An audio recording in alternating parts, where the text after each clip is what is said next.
Nandito na kami ngayon sa LA.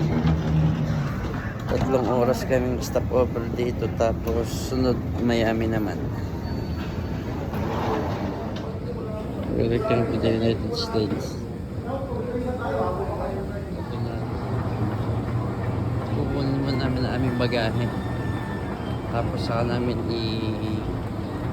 parang i-check-in ulit. Punta naman kami ng Miami, Florida ngayon.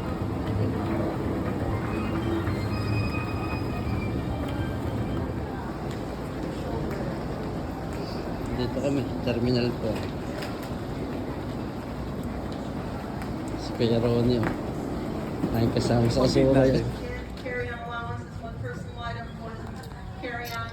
Close in the extended zippers. If you'd like to check your bag, please let us know.